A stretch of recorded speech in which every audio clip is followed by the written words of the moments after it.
know if it's just me, but I've been in this business, you know how old I am. So I've been in this business for over 60 years. And it could very well be that it's just me, and maybe it's my gesture, or maybe it's this or that, or whatever it is that's always caused this. But I always had this crazy thing about trying to tune things when the choir was singing, and for performances, of course. But, and so I've always wanted to ask people who had perfect intonation all the time. I mean, you listen to Josh's group, you listen to Richard's group, or any of the rest of these folks that are Morna, what have you, and you think, well, it can be done, and but it's a struggle, isn't it? So I just wondered if anybody else had that kind of problem, and if so, could we talk about it? And that's what we're here to do today. So I'd like to talk about it. So what I'm going to do is this. I'm going to ask a question. I'm going to start with a question. And then Nicole's going to come back with the second one. We're going to start with Richard Nance as the first person. But the rest of you clinicians, we're going to mute everybody now except the clinicians or our presenters. And the rest of you will need to either use the chat feature or take a piece of paper and write down your question so that you can come back later and talk to these people and either individually or as a group and say, this is what I'd like to do. So to start with, Richard Nance, yes. In singing, I'm going to mute everybody and then unmute a couple of people. So give me 20.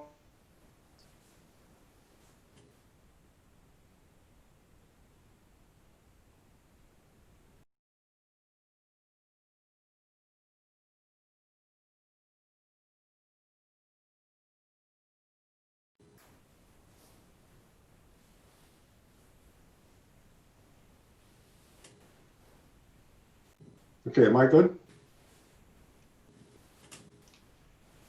Thumbs up. You can hear me? Yeah. You can hear me, Richard? Okay. Can everybody else hear me? Okay. Okay, when singing the major scale, let's say a segment of a choral work, are there parts of it, ascending or descending, that tend to be sung flat or sharp? Just thinking about the major scale, is that part of a problem that could crop up? I may be assuming something here, and I want you to know that in advance, but I want you to think about it and think about. Well, to me, are there places where it could present problems for you? It totally depends on the tessitura and where you are in the vocal range and which part is singing it, of course.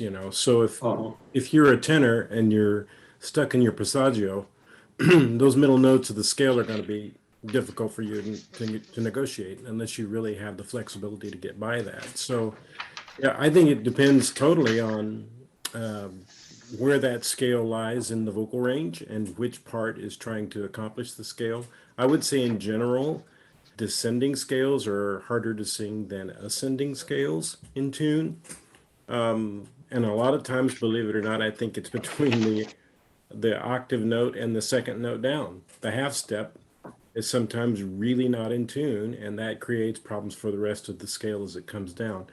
A lot of it too depends, I work with a lot of different levels of singers. I have upper level college singers. I have a community choir that has senior citizens in it. I have all the way to recent graduates. I have beginning first year sopranos and altos that have little vocal technique or understanding of how to even take a good breath to breathe.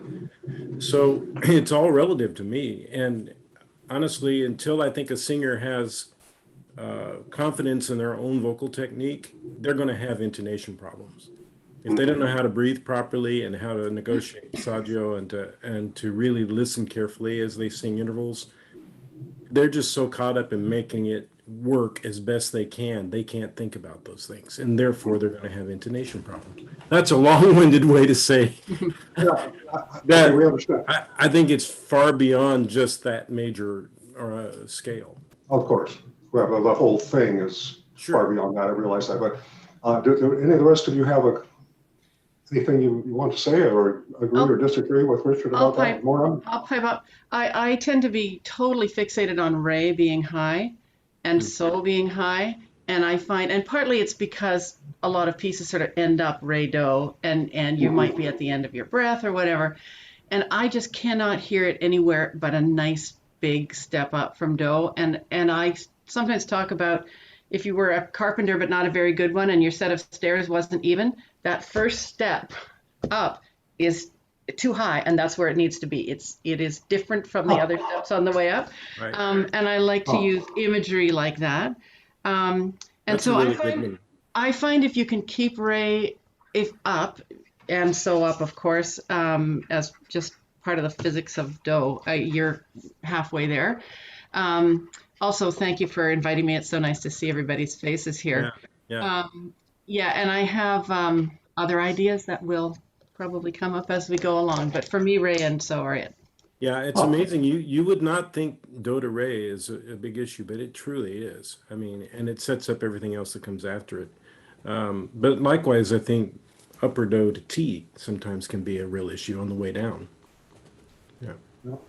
I would agree with both of those. I think, you know, that do to re is a really tricky one to get. And since very often you're moving to a dominant chord, then the re is the fifth of that chord. And if you don't have a pure fifth, it won't tune. I mean, it just, and so you'll end up with real difficulties. But I agree with Richard as well, that do to T, very often singers, and of course, particularly less experienced singers tend to sing that low. It's just one of the things that will happen.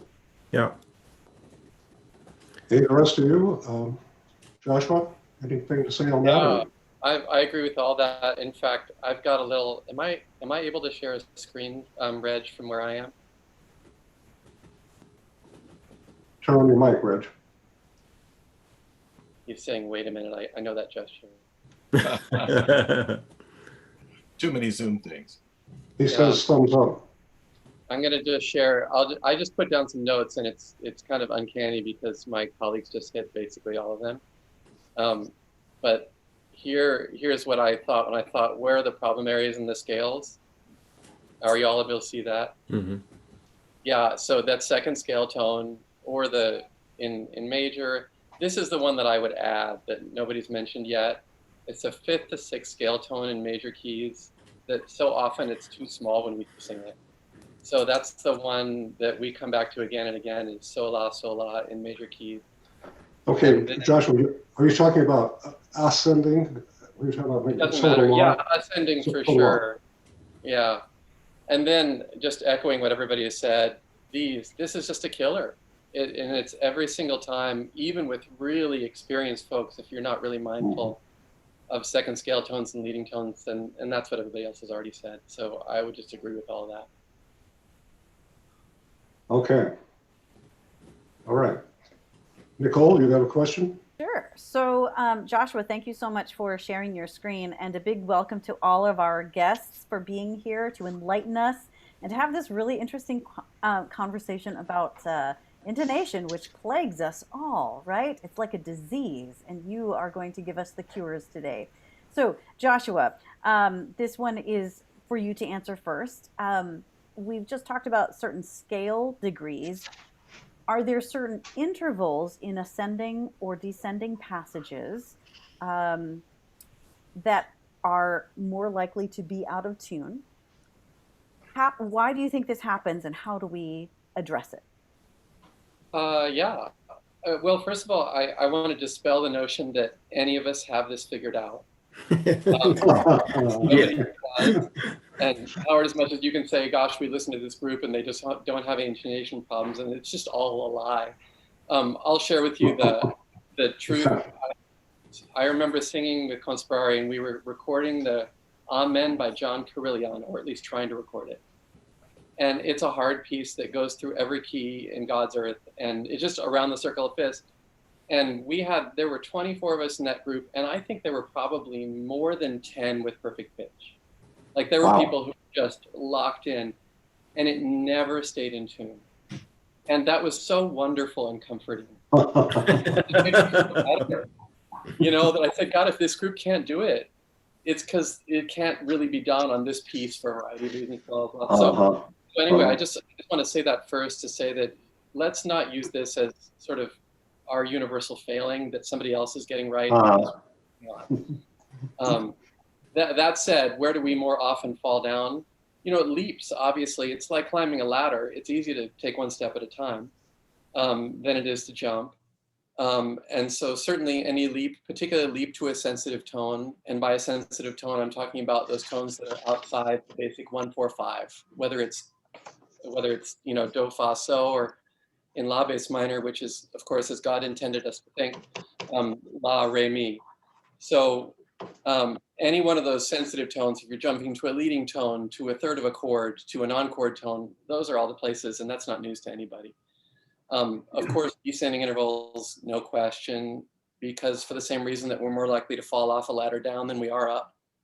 It's just gravity functions against us. And me being a language guy, I've got lots to say about our language as Americans and where it's placed in our vocal mechanism and what that leads us to do intonationally, is to sync.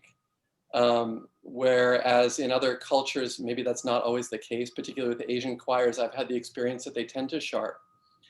And that has a lot to do with I believe, the placement of the language. So we're always fighting dullness and dull vowel. That's another story.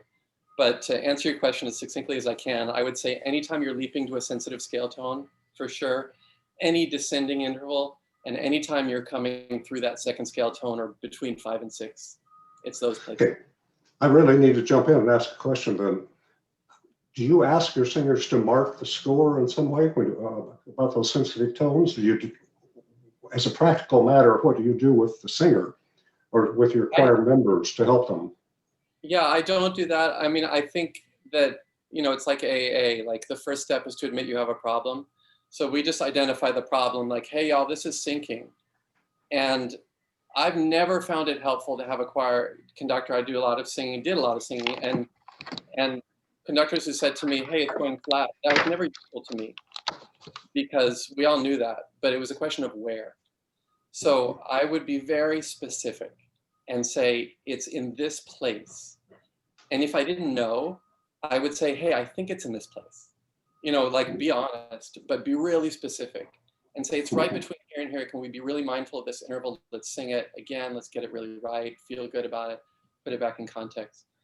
So, but we haven't, I'm not savvy enough to like go through and put scores and, circle every leading tone, that sort of thing. I just haven't ever done that.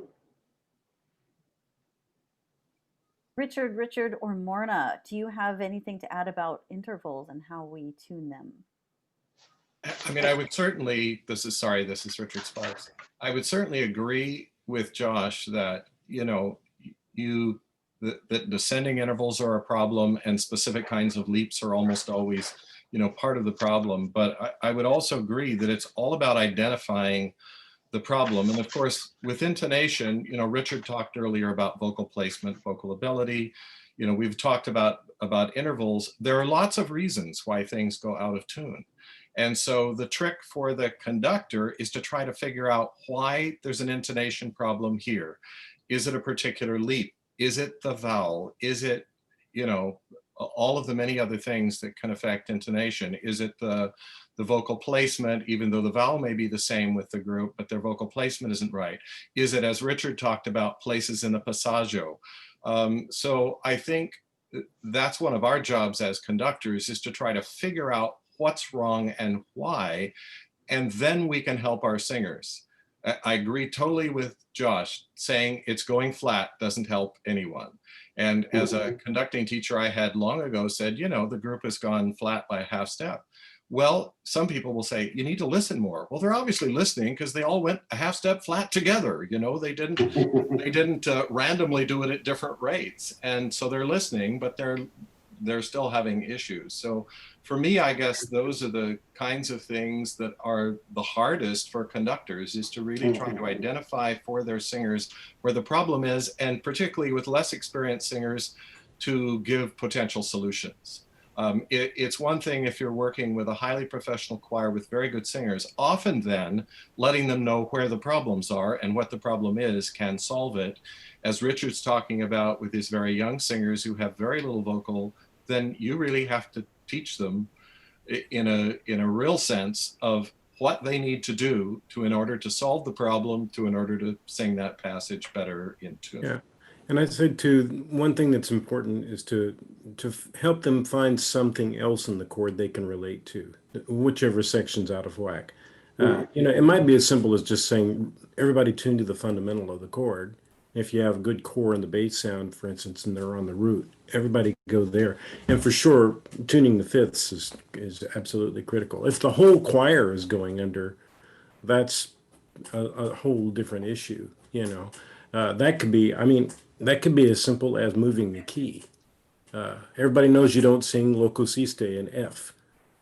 If you can avoid it. There are just certain pieces that won't work in certain keys. And from year to year, I find my choir, sometimes the keys just don't fit that particular choir because of the voice types we have. All right. I have a question that we kind of call it a speed round, I guess, because I want all of you to answer as briefly as possible. But before I even ask that question, it occurs to me, you mentioned the key of F, did you not? Yeah. Mm-hmm. What's wrong with the friggin' key of F? What makes that go out of tune? I've heard that over and over again, and I keep hearing that it is true, and I don't know that it is, but I think it. I want to know. This is not the speed round, but if somebody has an answer to that, I'd sure like to hear it. You know? No, I think it drives me crazy. It drives me crazy. I think it's strictly an excuse. Yeah.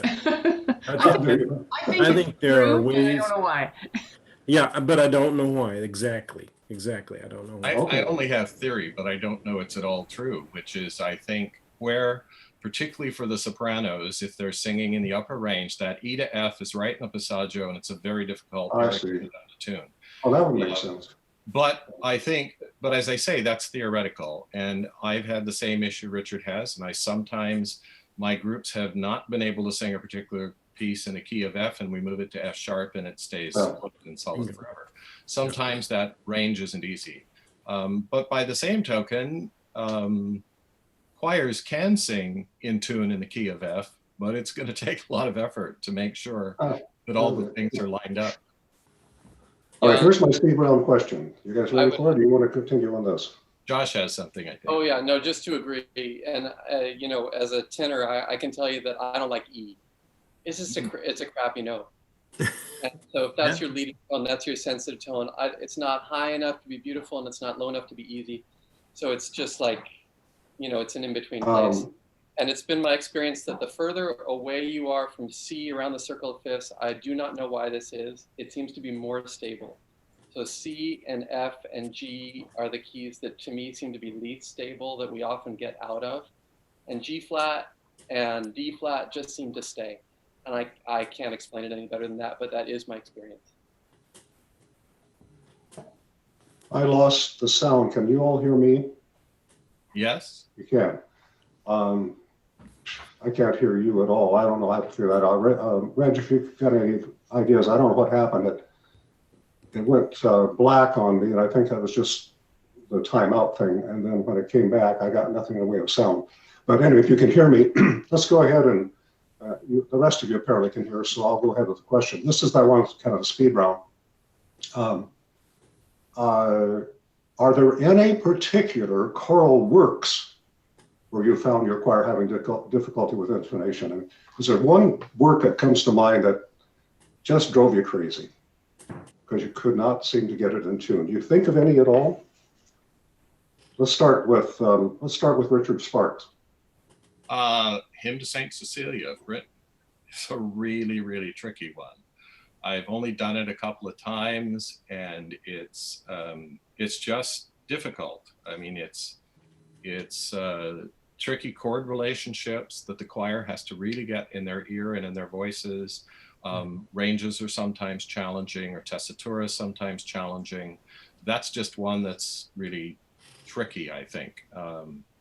There are, I'm sure, plenty of others, but that's one which I'll go with. Go on to the next person. Respighi, Laud to the Nativity. Oh my God. Those big a cappella sections the guys have to sing before the woodwinds come back in, it just never tunes. It never tunes.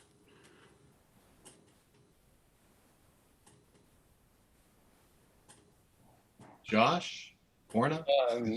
Brahms, Warum ist I- das Lied gegeben? Motet, first movement, it just won't stay. Mm-hmm. Yeah, just too chromatic and too many key shifts.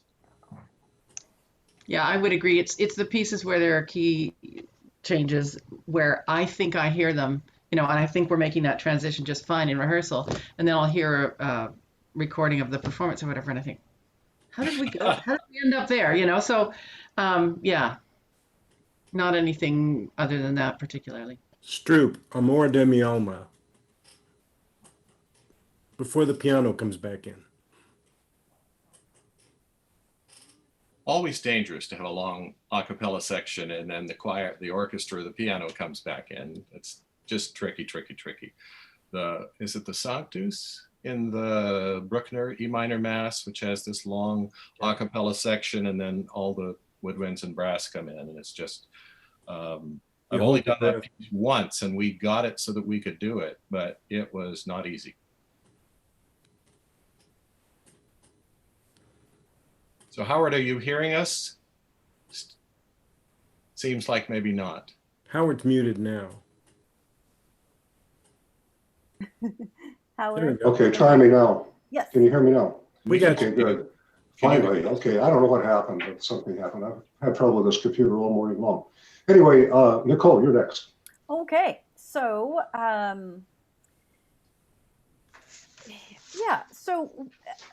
Richard Sparks alluded to this, that one of the challenges in addressing intonation is finding the cause. And we all know that there are many causes of intonation problems because it can happen at the individual level, at the section level, and at the ensemble level.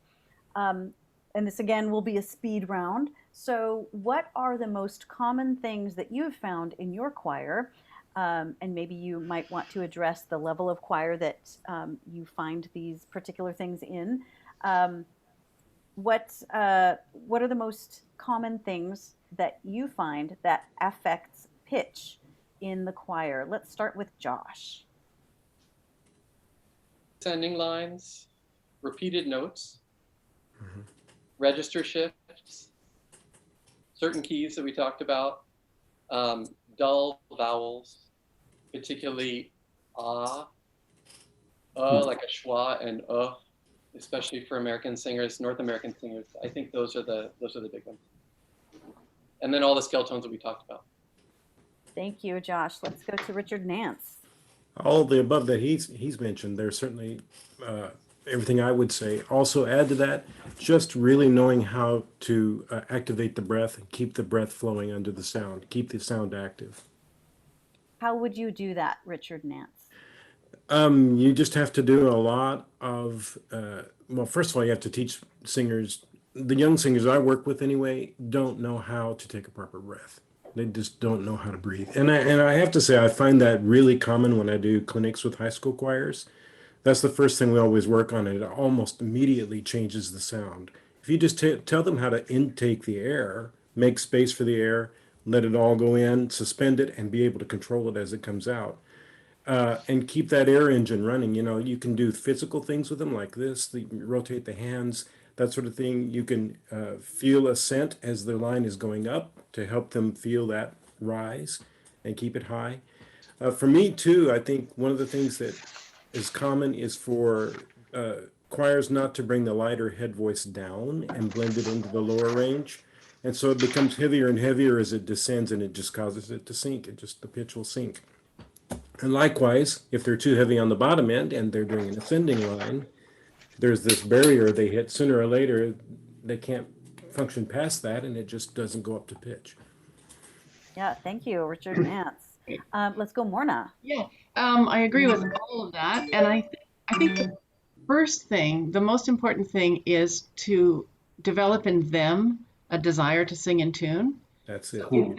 If they don't know what you're talking about, it doesn't matter which of those techniques you tell them is going to fix the pitch if they don't have a desire to hear it in tune. So giving them some experiences with very simple chordal, like hymns or chorales or something, pieces where they can really hear how it fits together and hear what it feels like when their vowels are unified and all that, that creates sort of a baseline thirst to get it right. And then all of those other things are going to kick in, but they're going to be able to self-identify, yes, that feels right. And it's a feeling, you know, it's not, I mean, I'm sure it's technical, but it's also a group understanding that that chord is beautiful and that chord is in tune and that vowel is together. So I think that that's numero uno. I frequently change the dynamic if I am finding something is that it's really about whether they're listening. So I think mezzo piano is incredibly helpful for good in tune singing, and mezzo piano to me is nowhere near piano. It's got fat on it, you know, it's got actual body of tone, but it's not so loud that they are really sort of jangling around in their own heads, that they're able to sing with some intention but also listen at the same time. So I use that a lot, and if I find that they're going flat because that mezzo piano is kind of drifting in interest, then I might go up to mezzo forte. But I find mezzo forte a little bit dangerous for hearing, like I said. I switch keys temporarily. Sometimes if something's just constantly sitting in a place, we all know, you know, you give the pitch again because they sank, and then they start again, but they really didn't change. You've got to go up a semitone, usually. Sing it for 10 minutes in that different key. You may have no intention of permanently changing the key of the piece, although it might work. But just put them in a fresh frame of mind, get it working, and then later you might come back to it in the original key. I don't always tell them, you know, what key we're in or whatever. Sometimes I'll say, this is F major. Trust me, I would never lie to you. And I'll make just winking kind of thing. The other thing I want to say, just to pick up on Josh's comment at the beginning, I don't have perfect pitch. And so my 25-year-old daughter sings in Electra now, and she has amazing ears. And so we have this little pact going where I just look up at her. If something's just sort of drifting slightly, but I haven't caught it, I look up at her and she goes like this. She goes like about that big, just tiny, which means we're not in the right key anymore, Mom. You know, darn it. You know. She's my little bellwether for whether we're still in the right key. Yeah. That's great. Thank you, Morna. How about Richard Sparks, common problem? I think a couple of things that come out of this. Morna's point, I think, about having your singers really want to sing in tune is a really important one. And just a story from Richard and I back when we were teaching together one year at auditions, we were sitting there and saying, you know, we need to be able to plant electrodes in every one of our singers and into the pleasure center so we can say, ooh, what a nice chord, and then hit the pleasure center.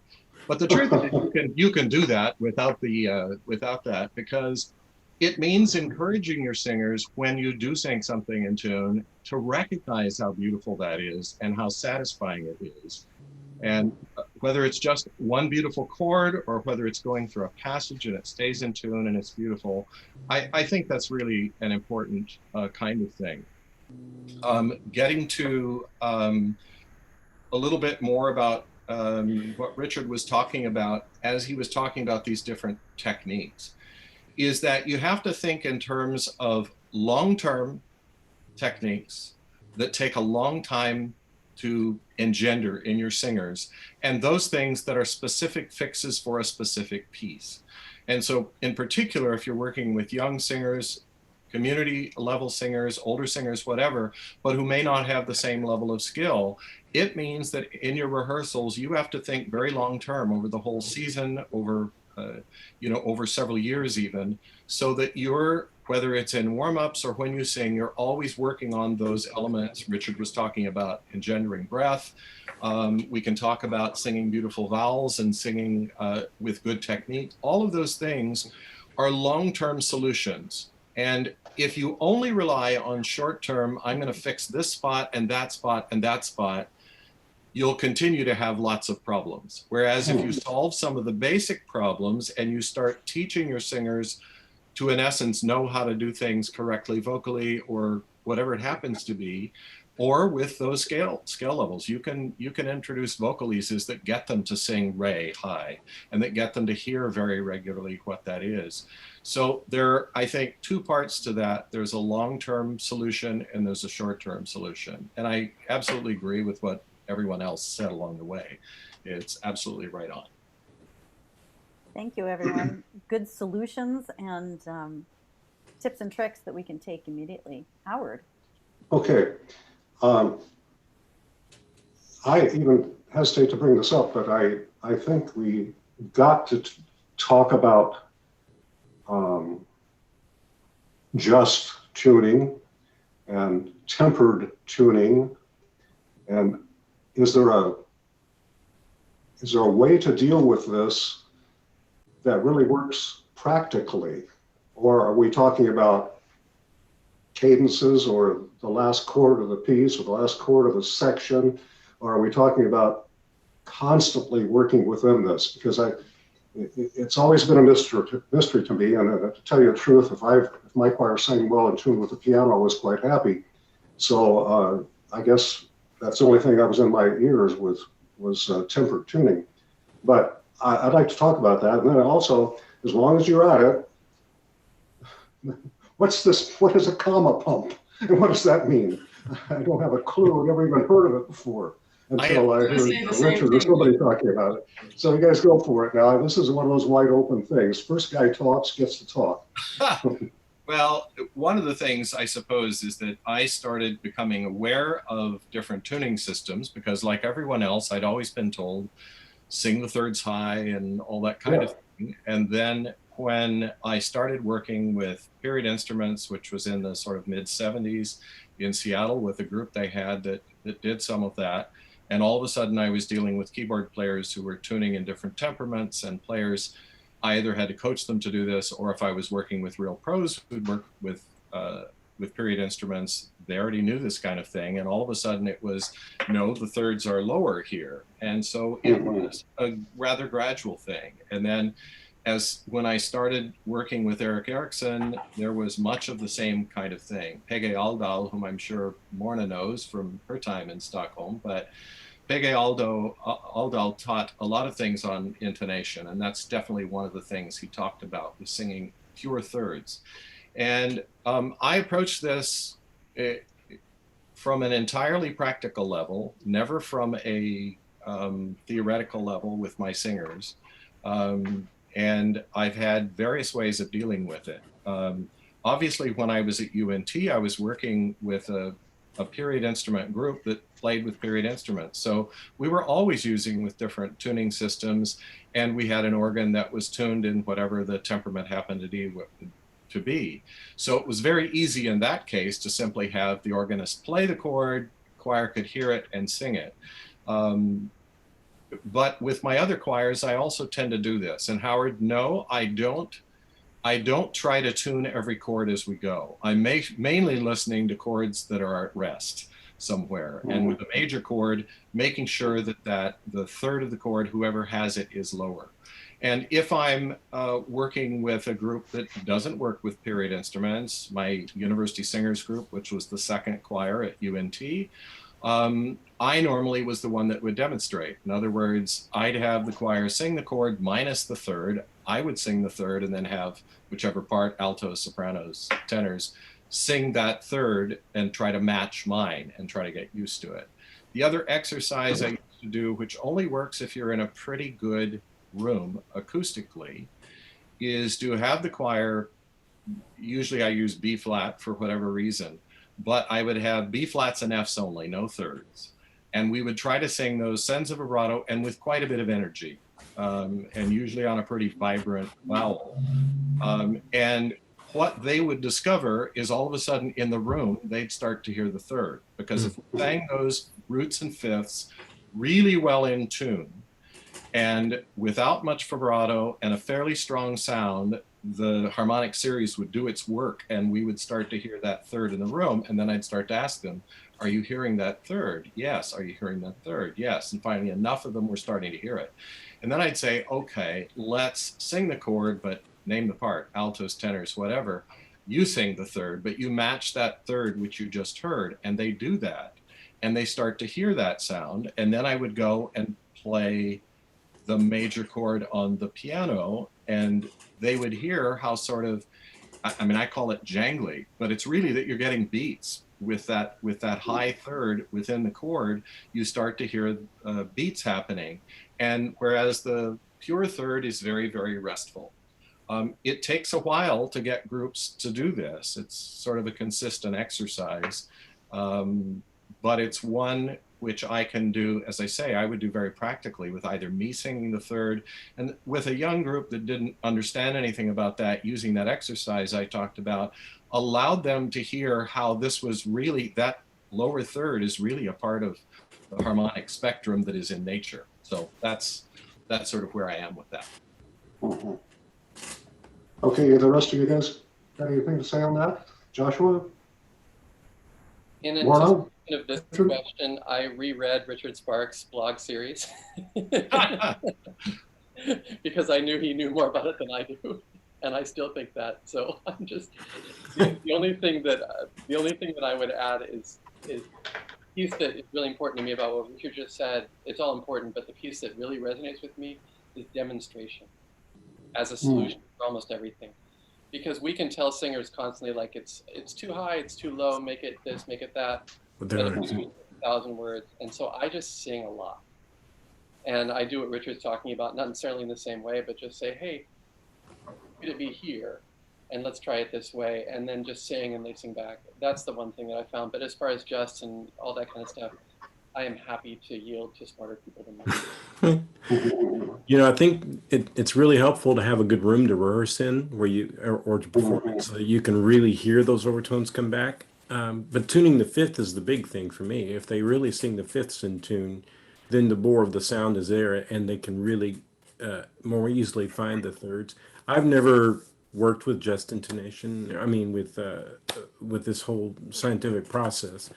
Never really made a big deal out of that. It was funny, we worked with Voces 8 this year. We were part of their digital academy this fall.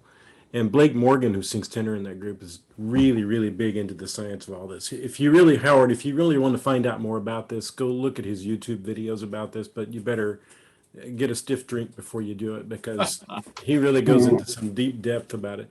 And when we were working with them, we had a chance to interact with them. They would coach our small ensembles on Zoom. And I asked him one day, I said, well, do you all rehearse? Because he said that their group really depends on this for their intonation. And, you know, I think they sing perfectly in tune all the time. Of course, they don't, but I think they do. And I said, do you work with the piano in rehearsal? He says, yeah, we use piano all the time. And I said, well, then how do you adapt from one to the other? And he says, well, that's our real process. We have to go, if we've been rehearsing with piano, we really do have to adjust when we go back the other way. It's really an interesting thing. And one thing I think maybe is helpful is don't sing with the piano all the time. You know, I don't have an accompanist a lot of the time. So we sing a lot of a cappella repertoire. And I think that might be helpful in this regard, in tuning the ear into really listening for those thirds.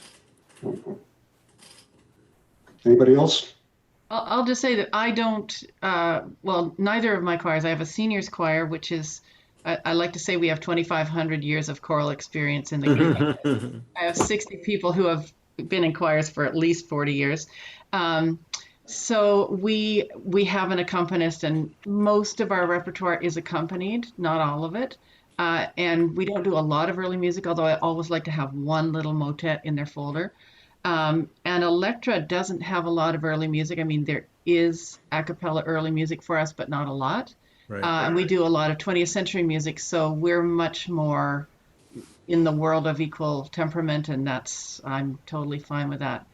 What was the other thing I was going to say? Oh yeah, just for your singers, even if it's not very often, if they hear that these kinds of things even exist in the world, you know, that there is this possibility that your E and your C major chord might be in a different place, that's a concept they might not have thought about. And again, it comes back to this sort of sensitization to what all the issues are. If they even know that's a thing, you have actually educated them. The same thing when you do that fun thing where you get the fifth to pop out in the room.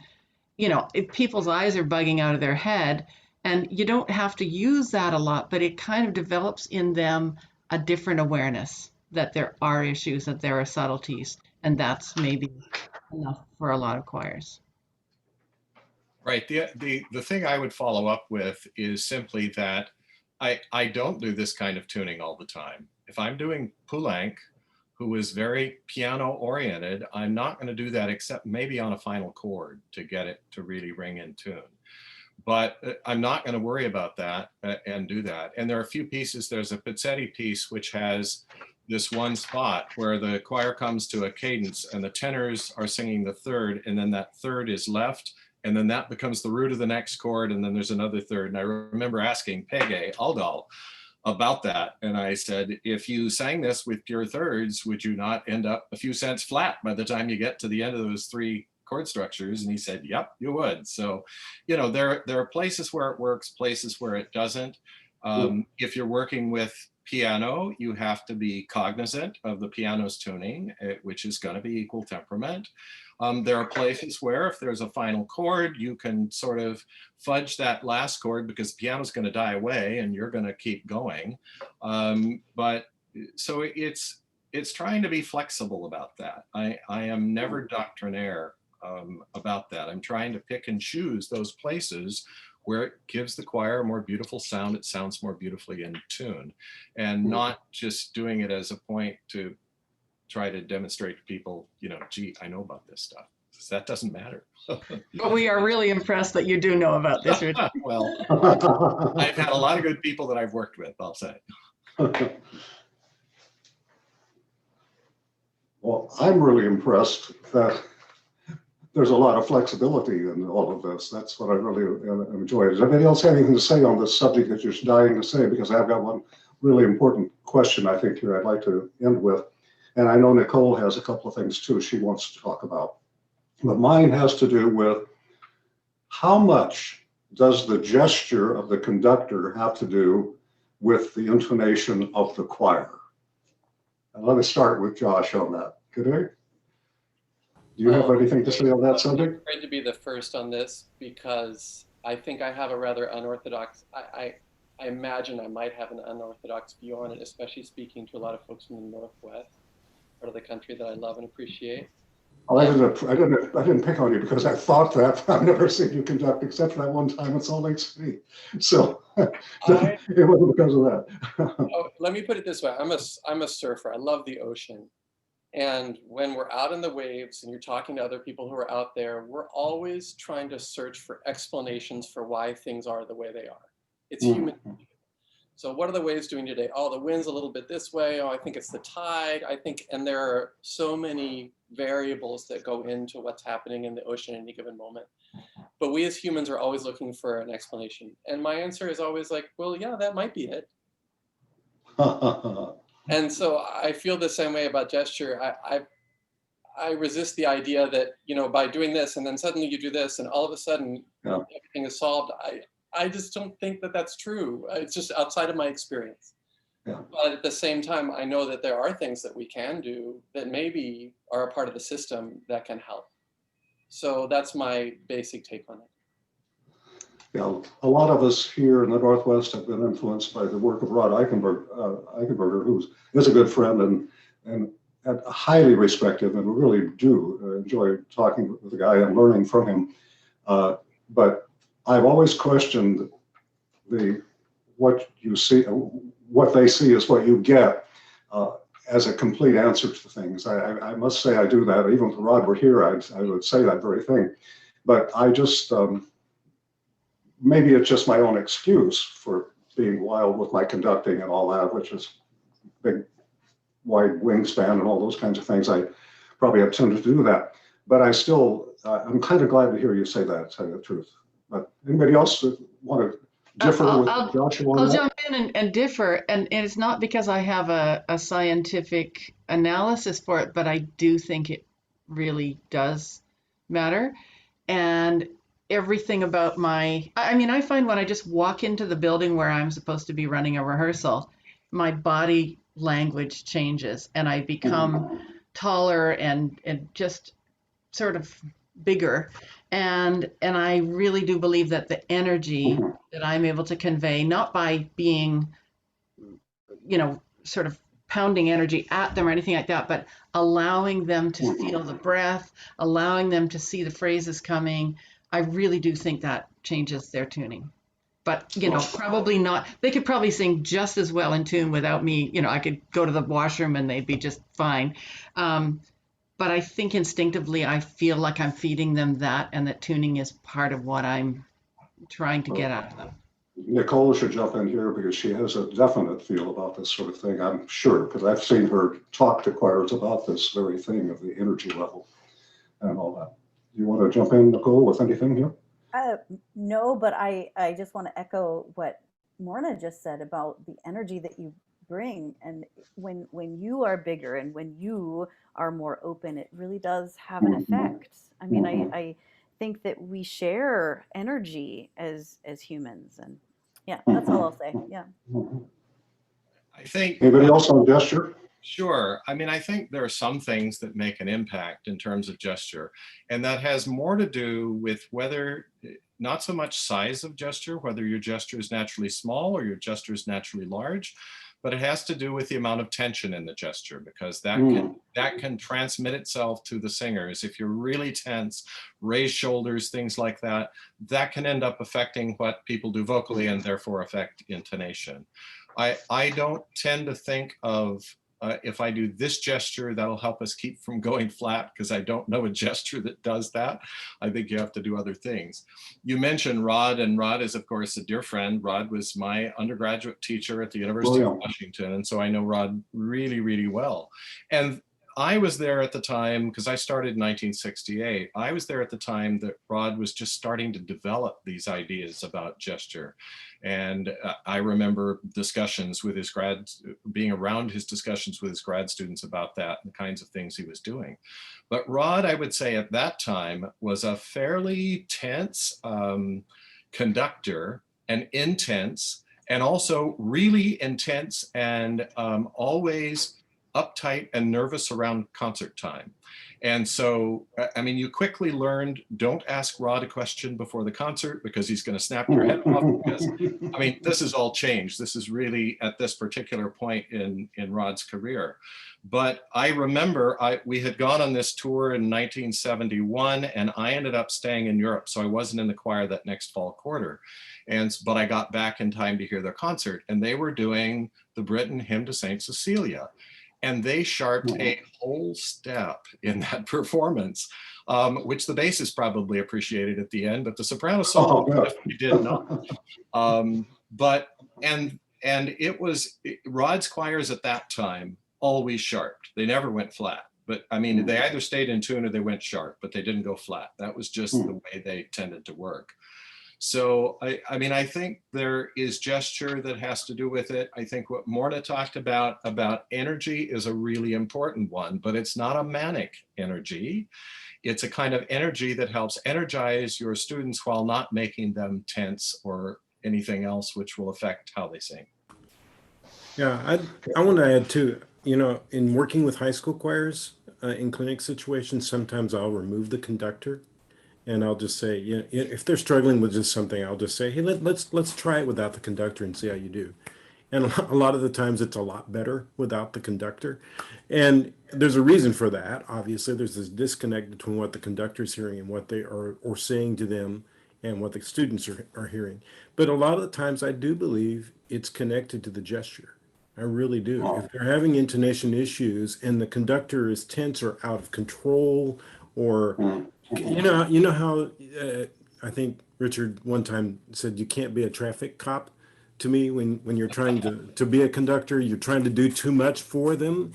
It just amps them up to the point where they can't think about intonation. And a lot of times I think it causes sharping. I really do think it causes sharping. But so I do think there's a connection there. I really do. And in teaching conducting students,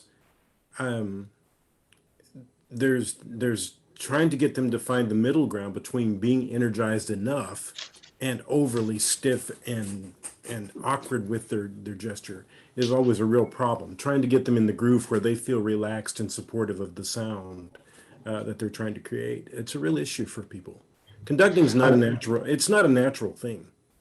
I'd like to, we wanted to kind of limit it to an hour. We're going to be a little bit over, and that's okay. But I do know that Nicole has a question or comments, and So go ahead, Nicole, with what you had to say that we talked about yesterday. Sure. So first of all, I want Do you to thank remember all what we of our, talked about yesterday? yeah. So I want to thank all of our panelists for your insight, and this is really great. So in thinking about intonation, it's been curious to me a couple of things, that we hear what we're programmed to hear. And so in that vein, the way we rehearse, the way we do even the most mundane details in our rehearsal is programming our students to reproduce what they experience. So we hear what we're programmed to hear. And then another idea that is curious to me is that the brain will always tend to make order out of chaos. And this goes back to Josh's idea about the surfing. And there are two things that I don't know if you've come across. The Deutsche scale illusion, where there are tones played into either ear, and the tones that are played make it sound like there are two melodies, one that goes up and one that goes down. They converged in the middle and then go opposite. That's what our brain hears. But in actuality, the tones played in the right ear go like this, and the tones played in the left ear go like this in opposite directions. So it depends so much on the way we hear that will produce the way we tune. So I'm curious to know from our panelists, how much does how we hear or how we process sound in the brain have to do with how we are able to sing in tune? I guess I would say that it probably has a lot to do with that. I don't know that particular experience, but it really does come to the way in which you train your singers, in terms of whether it's vocal technique, whether it is a vowel within that, whether it is how to listen for thirds or high fifths, any of those kinds of things, because we are building something in our singers' brains for sure. And we ideally want it to be very consistent, that they start to hear that and they start to appreciate what it is to sing a pure fifth. And they start to appreciate, once that pure fifth and, once all the octaves are in tune and the pure fifths are there, where the third lies in that and how that can be really beautiful. So this is sort of talking around it because I'm not quite sure of an answer, but there really is something to be said for the fact that we are training our singers to listen in a particular way and to hear things in a particular way. And that, depending upon the level of our singers, can be a very long way from where we start and where we ultimately have to be for them to be able to sing in tune as we hear singing in tune. I'll jump in on that too. I think it's always important to have something in their folder that is not really intellectually challenging, but is just vocally right in the pocket, promotes beautiful singing. I saw something about handouts. I could put this thing in. It's just looking for that folk song arrangement or whatever that you have that's going to give everybody the melody at one point, that where you can actually talk about the scale and the coming back down through re to do and all these things. And we need that in their diet so that we can take that opportunity to teach them those ideas that Richard was just talking about. And if we're constantly doing something that's right on the edge for them musically with intervals or the language or whatever, we don't have a lot of luxury to build that fabric and that trust about what it feels like to sing in tune. There was an interesting thing in the chat a second ago about, I wonder what it would be like for a blind choir to sing. And I think that's a really interesting concept, because a lot of the times you can have your singers close their eyes and really focus on listening, because there's so many other senses involved when their eyes are open, including their connection with the conductor. So I do think that's a very interesting concept, or a question about that. And I love what Morna just said. When you're building a program, if you can build in those moments in the program where there is that one piece that allows them a chance to relax and really just focus on the beauty of the sound they're making and not be constantly under the stress of making the music happen, that's really, really important. And the audience will love that piece and they won't even know why, because it was so simple and they just sang beautifully and they did all the phrasing. Yep. The thing I would add is that we're being trained all the time. You know, Nicole, you asked like how we're being trained, and I think of all the years of singing for different conductors, and I think, you know, each one of those people had something to offer me and helped me listen in a new way. And each one of us has our own focuses, our own things that call our attention most immediately. You know, some of them are intonation, others are vowel quality, others are beauty of tone, whatever it is. We're constantly being trained by singing or by standing in front of groups and they're training us, right? And I can think, you know, Ragnar Berlin has been a great person in my life. He's a wonderful Swedish conductor who leads the San Francisco Symphony Chorus. Really taking that Swedish tradition of careful intonation, you know, and thoughtful intonation, and really demonstrating the difference, a real difference between an in-tune second scale tone and a mostly in-tune second scale tone. Mm-hmm. So when it comes to intonation, I think we can be trained, you know, even late in our lives, to listen differently and to listen more carefully, because I thought, hey, I've got great ears, you know, I'm a conductor, blah, blah. But singing for him, I thought, no, I hear what he's hearing now. I hear that there's a difference between what I'm doing and what I'm doing. So I think that just exposing ourselves as much as we can to the best people, you know, for whatever it is that we're trying to learn, and continuing to be open-minded and to be trained and to listen deeper. I think that's a huge gift that I've been given and really appreciate.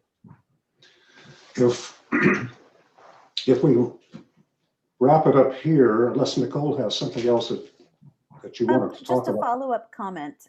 Okay. That I think too, and Morna mentioned this, that singing in tune and learning that awareness of deep listening is really also a feeling. I think that it's a physical change in the body that we feel. Maybe we're sensing a different energy. But singing in tune is very much feeling the sound in time and space as well. So I just wanted to say I appreciated that Morna talks about intonation in terms of feeling. I think that's so important. We do have some questions in the chat. Yeah. Okay. Reg, do you have a way to have for us to handle this efficiently now? I haven't looked at the chat, so I don't know what's in there, but there may well be some people that are just keep going in our group that would just call keep going. on somebody. Okay, great. So I'm just going to take these questions in order as they appeared in the chat. We have some questions about, we addressed Karen's question about the blind singers and how when we take that input away, then it allows us to hear in different ways. And Ben Keller said yes, sometimes that he asked his singers to close their eyes. Okay, so we had a question earlier from Reg about vibrato. Anybody want to tackle that one? Joshua. I'm not in an academic faculty, so I feel like it's easier. Vibrato is a natural phenomenon in our singing voices, and it obscures the pitch. Both are true. So I think we have to be honest about that. And that if our most intense focus is on intonation, which I don't think it necessarily needs to be, but if our main focus is, hey, we have to hear the center of the pitch and tune to it, then you have to sing with less vibrato or with no vibrato. And you might choose to do that at some times and not others. And I think it's okay to say those words, you know, and I just do. But I'm also not negotiating with the voice faculty and all of that. And when I was doing that, I was careful to couch that in different terms. So I understand all those aspects. But I will say that tolerance for pitch variation is going to depend on the conductor. It's going to depend on the singer, the audience, and also what kind of performance we're doing. You know, we expect a different sound from somebody singing soloistically than we do from a group. And what works in one context might not in another. Richard in his blog references the quartet and the Verdi Requiem. It's impossible to find a quartet that can sing the arias in Verdi Requiem and sing the a cappella things in tune like it sounds like anything except Four Cats in a Bag, which is how it usually sounds. So you end up with, you know, choices to make. But in my view, I'm always thinking about horizontal versus vertical conceit. Is this music that depends on chords? Or is this music that depends on melody? And I'll give you an example, like Brahms' Schafe in Mir Gott, a motet that is just really chords, chords, chords, chords, rolling out harmonies. I would ask people to sing it without vibrato mostly, because we depend on hearing the chords clearly. And if you're singing like the Jules Massenet Chanté, which is a great like tour de force piece where it's mostly horizontal lines, I'd say you got to sing this with full color and just like blast it, because that's what the music wants, right? Mm-hmm. So I'm always trying to come at it from an approach, not to what do I want or what box do I want to put you in, but rather what does the music need here, and how can we as singers train, as conductors of singers, train flexibility? Because as a leader of choirs, I can tell you, I'm always looking for the singers who are highly flexible. They can sing with vibrato, without vibrato, any style, right? So that's my take on all of it. But I think it's good to be able to be direct and just to say to people, to say to singers, like, can you sing this without vibrato here? And the reason why is X, Y, and Z, but not always, because over here we're going to do something else. And so it becomes less of a personal thing and more of a music thing, what the music wants. Josh, I'd agree with that. My experience at UNT was kind of interesting because in conducting this Collegium Singers group, which started before I was there was very distinctly, you know, working with period instruments, not using a lot of vibrato, etc. And so when I began, I had mostly conducting grad students and undergrad singers. So it was probably 1/3 grads and 2/3 undergrads. Along the way, I was lucky in some ways, both that we had a voice faculty, which though they were quite opera oriented, were really quite open to what I might be doing and how I might be doing it. And at some point in the middle of my 10 years there, I got a couple of singers who were also grad voice performance majors who were also doing lead roles in the opera. And they enjoyed their experience, and they sort of, in essence, brought in other of their friends into the group. And certainly as I was working with that group, and definitely we were not using a lot of vibrato. I wasn't always using sends of vibrato, but if I was doing a Renaissance piece, it was going to be pretty straight in the sopranos.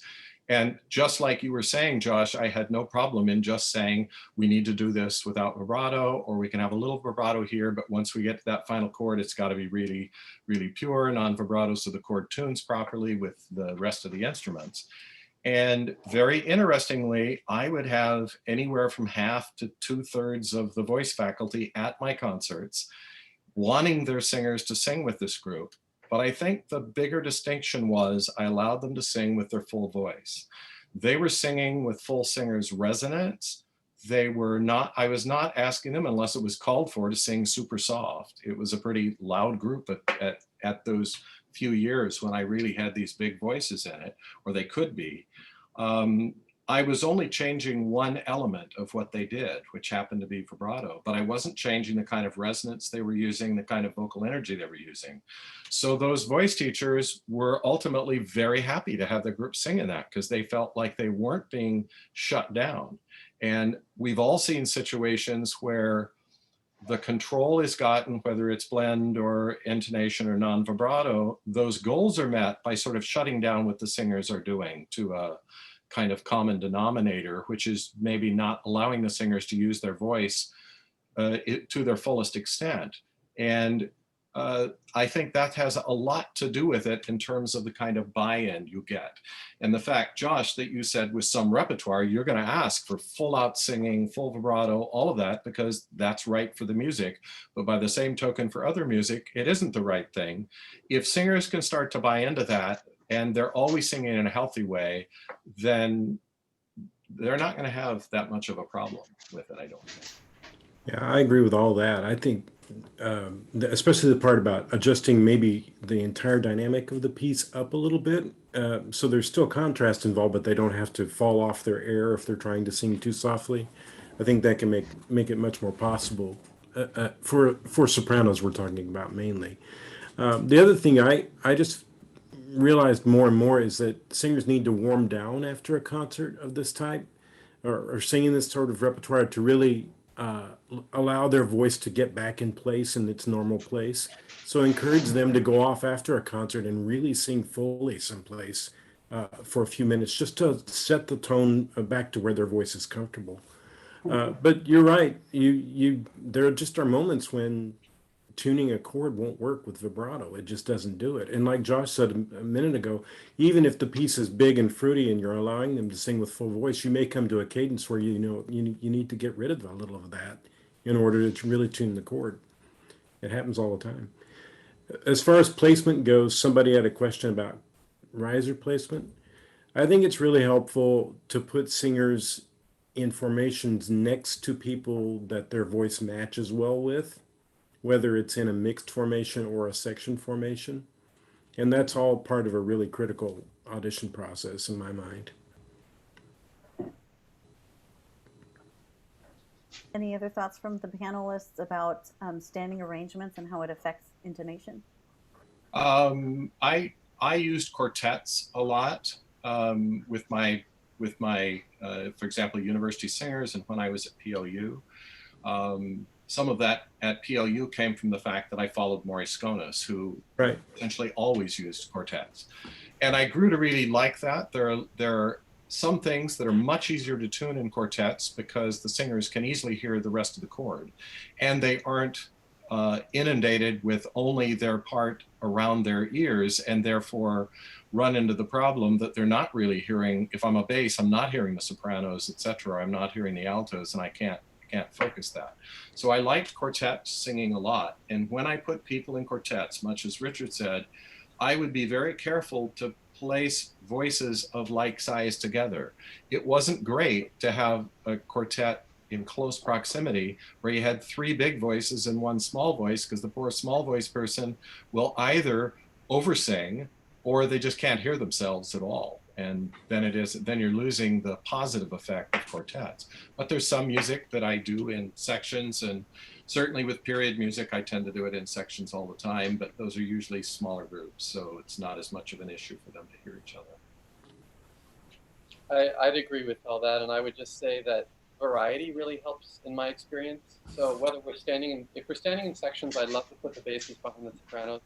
I feel like that's an anchoring for the outside of the sound to really hear each other, and then the tenors and the altos to be usually tenors behind altos. Usually they're taller. So because they're crossing all the time, they're singing in the same registers so much. And then sometimes quartets, but in my experience, if something won't tune, shifting the standing position from sections to quartets or vice versa is very helpful, because it just helps us listen in a new way. And as people have pointed out, like Morna at one point said, when my mezzo piano is no longer interesting, I ask them to do something else. And it helps. And I feel the same way with standing position. I'll just say, like, let's just move. This dog is not hunting right now, like it's just not going. Stand somewhere else. And suddenly we're interested in it again. And we find new people to chat with next to each other. And all of a sudden the energy is totally different. And it's all in tune and it's great. And then 6 weeks later, you discover that you have to move again, because human nature is such that we've been married for a while and now we're used to each other. So I just think that's a human nature thing. That's always interesting when you're on tour. If you're out on tour and things are just getting a little stagnant, change the arrangement and see if that helps a little bit. Yeah, I think that's really critical. And I think, I know that there are lots of choral conductors always would put the sopranos with tenors or something like that. And I've never quite understood that. And of course, a lot of it is because that's how Rod Eichenberg put his choirs. That's where I started out, was having basses behind sopranos so that sopranos could hear the root of the chord and it would help them tune that chord. But, different pieces can call for different section formations just because of the way the piece is constructed.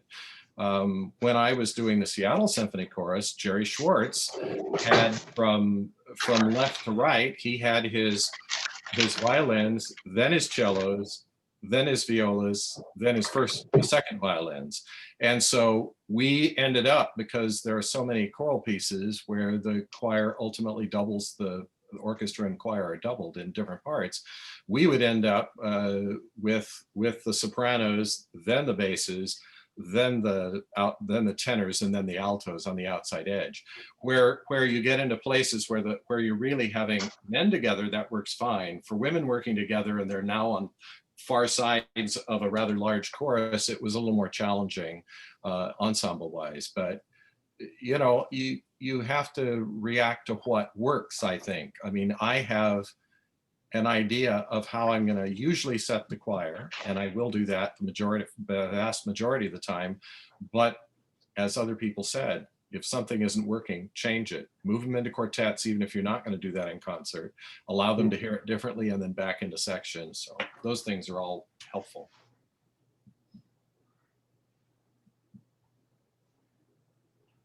Excellent, thank you. Howard, do you want to give any closing thoughts? No,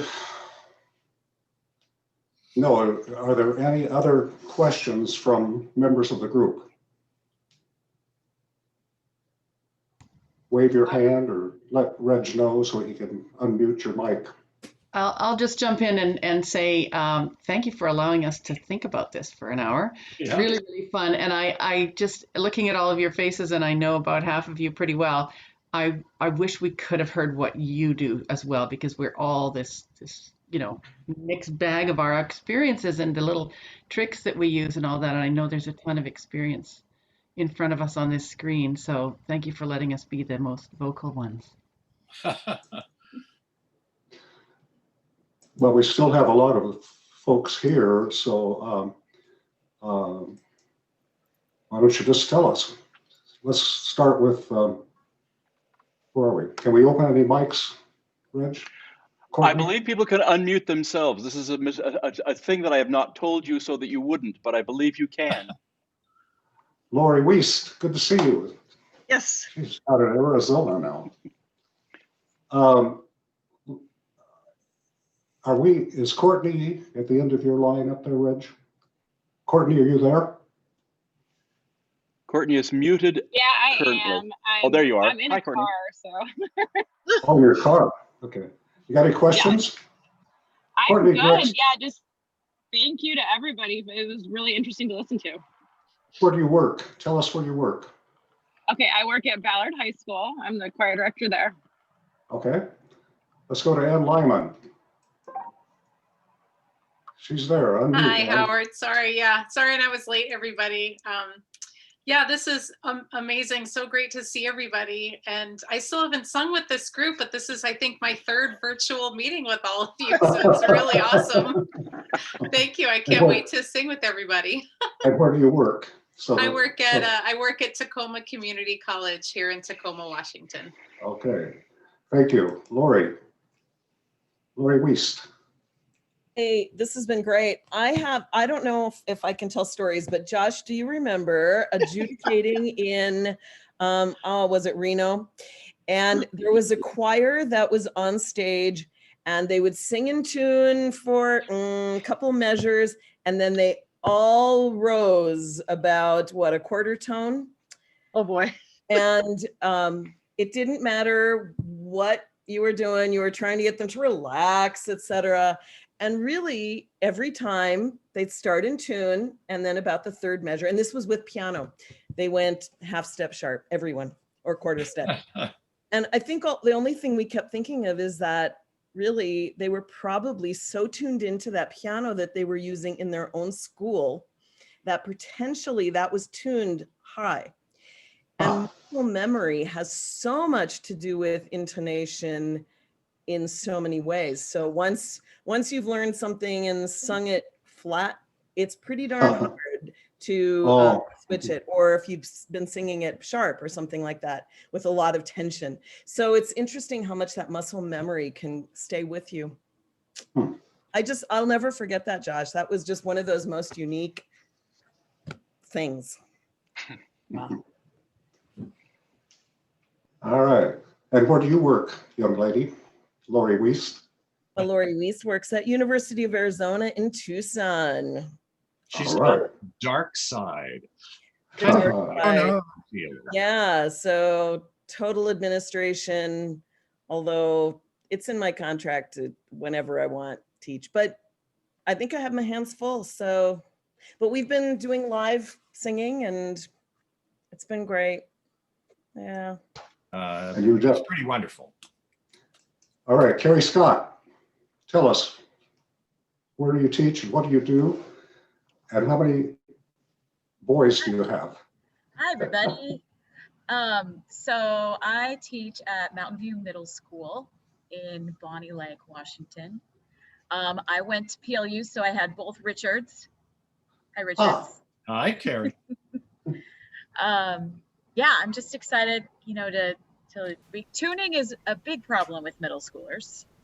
So some of these things definitely won't work with them, but you know, quartets when you have 3 basses doesn't really work. But lots of great ideas. I'm excited to get back in there at some point, hopefully.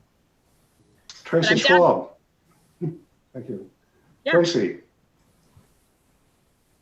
Hi, everybody. Yeah, I'm so excited to be in this group. Thanks for letting me in. I'm teaching at the elementary level now. I just came from middle school and I totally identify with what you're talking about. I remember the kids would be so excited that my first job was just to get them, before a concert, get them to sing a solfege scale in tune. If we could do that, then they would sing in tune. Otherwise, all of their steps were too big. They were just too excited. Yep. So anyway, that's all I remember about tuning at the middle school level. And Twyla, are you next? Or I hope I'm not missing anybody. Oh, I'm here. And I don't work, I play. You play. I play and volunteer. That's about it, seems like. Okay. Well, what did you do? Pardon? You taught for many years. Well, I taught in Sumner for the last 18 years. And in fact, Carrie was my last student teacher. After Carrie, I decided that's it, no more. I don't want anybody to ruin things. But no, I taught the first 15 years in Walla Walla and now sing with Chor Anno and Opus 7 once we get singing again. But it is what it is. And we're just doing, you know, poking along. Every now and then I got some music and work. Karen Fulmer, tell us where you are and what you've been doing. Hi, everybody from my living room. Yes, I retired from the Sumner School District too, so many good friends here on the screen. And now I'm working with Brian and Leora in the Rainier Youth Choirs and really enjoying seeing the delight that so many of those kids on Zoom rehearsals, yes, they're singing in their living rooms too, but every Monday night, seeing their faces, we've had almost 100% attendance. And, you know, it can be done. And it's just working with great people like Brian and Leora to make it happen. Yeah. All right. Ben Keller, where are you? I am in my studio/office at home. And such a great privilege to be with all of you as I look through this group. And I've heard many of your groups and representing all the years of experience. I keep learning from all of you, even though it's been 7 years since I retired from Lakes High School. I guess related to what we're talking about here, I don't think we should underestimate the importance of setup and standing order and position on the risers. And it has to change depending on your acoustical situation. But once the ears are opened up, once they are liberated by not cramming together like sardines and having space front to back and side to side, it's amazing what can happen when kids can finally hear what's going on. So I just think that's so important. But what a great privilege to be with all of you. Thanks, Ben. Brian Hoskins. Hello, Are you everyone. there? Good to see you. So I'm Brian Hoskins. I teach in Renton, Washington, and I teach middle school and high school, and then I also teach with Rainier Youth Choirs. And couple of thoughts that I had keep coming up in my brain are my high school classes in a normal world are at 7:20 in the morning. So let's really think about what it means to tune a choir at 7:30 in the morning. Because I think that relies then a lot on my energy and interaction with the students at that time to get them awake and focused. And after 20 years in middle school, I think one of the best things I've learned is not to talk about this too much because their brains don't comprehend. I mean, they get it, but they don't get it. And I just found if you can create a confident singer, you don't have that big an issue, especially with those younger voices. If you can just get them to sing and sing properly and with good support, they don't know that they're doing anything really well or wrong, so you have to just guide them in the direction that'll help them. So I love this conversation. Yeah, but 7:20 in the morning, man, they're just you have to be really creative, and then you have to take advantage of any of the late nights that you can get with your kids to really work on some of that stuff. And Thanks, Brian. as a componist for Chor Anno, I'm grateful that my instrument is always perfectly in tune. He's our accompanist, by the way, as well as a baritone in the group. So that's what he's talking about now. Okay, Leora. Thanks, Brian. Hi, everyone. It really is great to see you all. I think of this as my musical family here, and I just want to hug you all.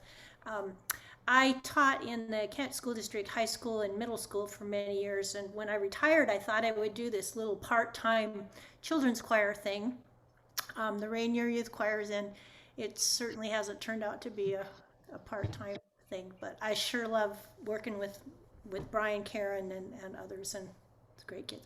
Thank you for this discussion. It was great. David Walworth.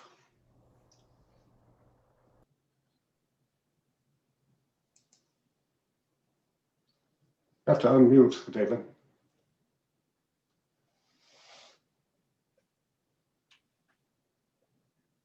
Unmuting. There we go. Now you hear me? Yep. Okay.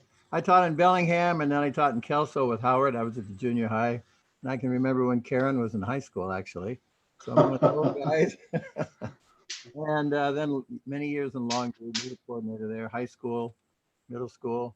One thing I noticed, if kids are, which they usually are, consistently singing flat descending scales, if I actually demonstrated a sharp descending scale, sing it sharp, then they really hear the difference. And then they start, oh, okay, so that's how you change it.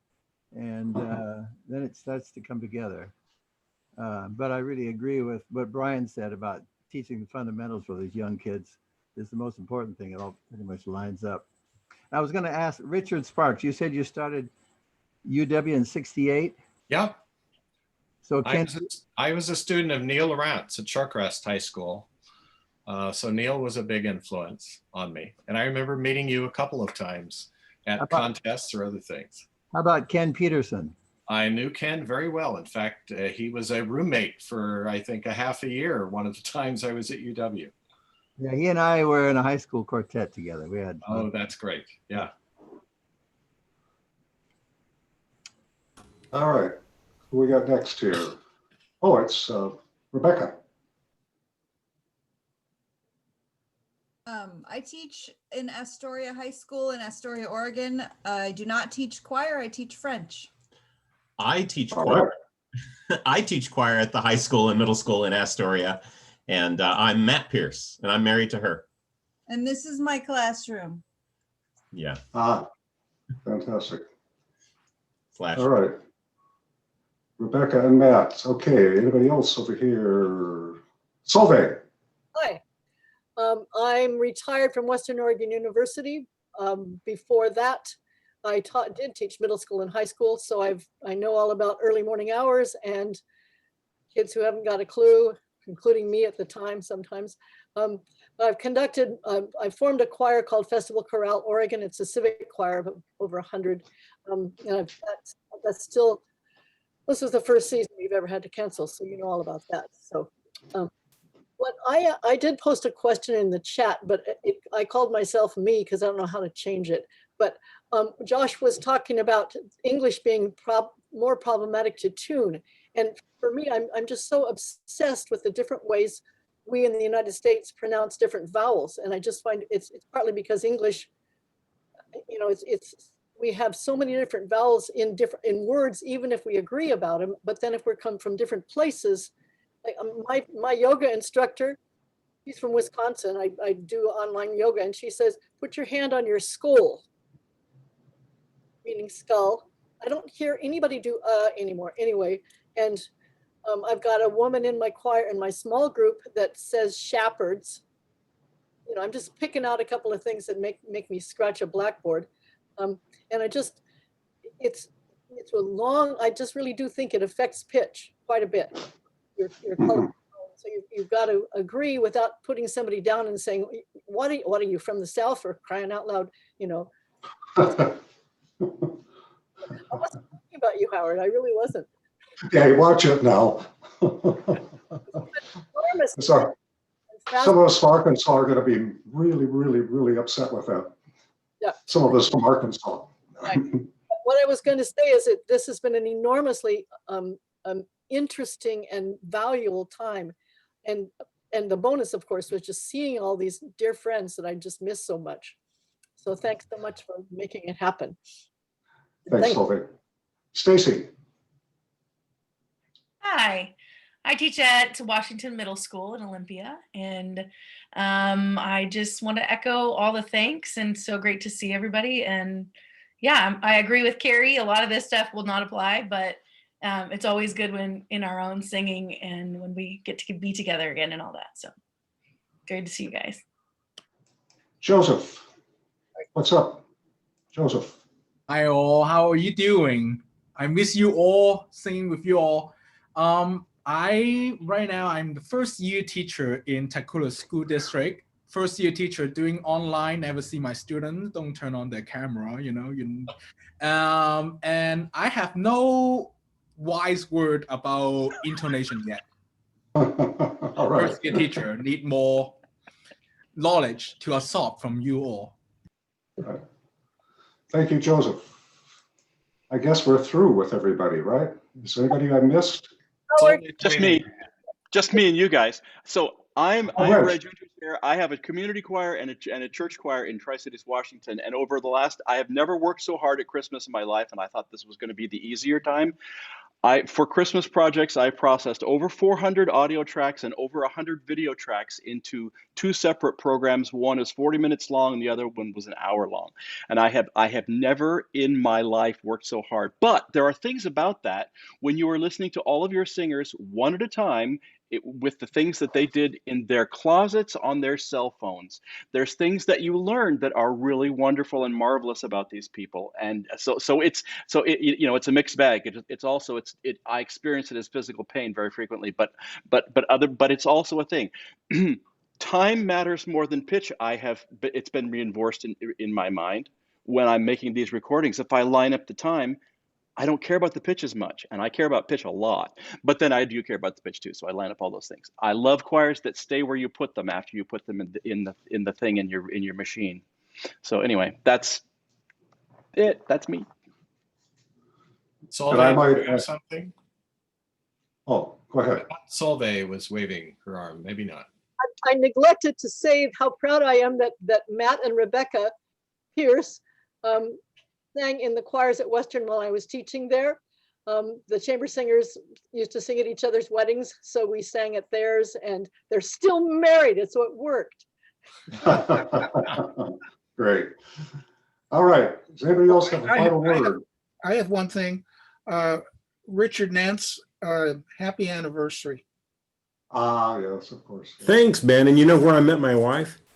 On choir tour in college. Yay! We're still married. There you go. Any last words, Joshua Haberman? Sorry? Any last words from you? Oh gosh, on intonation, just On one anything. aspect of choral performance. It's just one piece of it, y'all. I don't know about you, but I listen to old recordings or I go back and I think, oh, can we use this to release as a recording? And then the first thing I check is to see if we stayed in tune. And when we don't, I feel like a failure. Yes. And I have to remind myself that, hey, that was just one piece of a very complex puzzle that included the beauty of the sound and the phrasing and the human aspects and all those things. So I would just encourage you not to fall into the trap that I sometimes fall into, which is to treat intonation as the end goal of everything, because it's probably the one aspect that your audiences are going to notice least, if anything, right? Rather than most. We as choir directors are all in a bunch about it, but I don't think that we should be. And we should be kind to ourselves and to others, around this issue, and not use intonation as a weapon with which to judge either ourselves or other people, and just as a ladder to constantly be climbed, patiently and with humility. That's all. That's wonderful.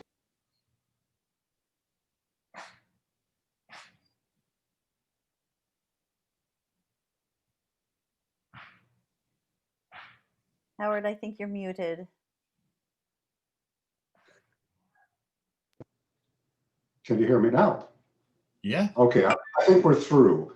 So thank you all so much for coming in, and this has just been a thoroughly enjoyable thing. I'm looking forward to listening to some of the things that were said too on the recording.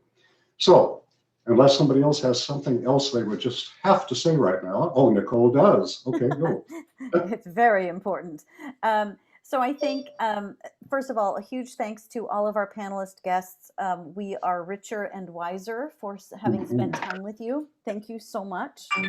And then Reg was joining with yes. idea here of maybe Corano, if you wanted to stay on the call for a little more social time and chat time, maybe we can do that after we stop the recording. And so that's all I have to say. Thanks, everybody. Thank you very much, panelists. We appreciate you so much. Oh, yeah. Thank you all. Best wishes for next year. All right, thank you. Gotta be better. Thanks to all of us. Bye-bye. Bye-bye. Bye, Richard.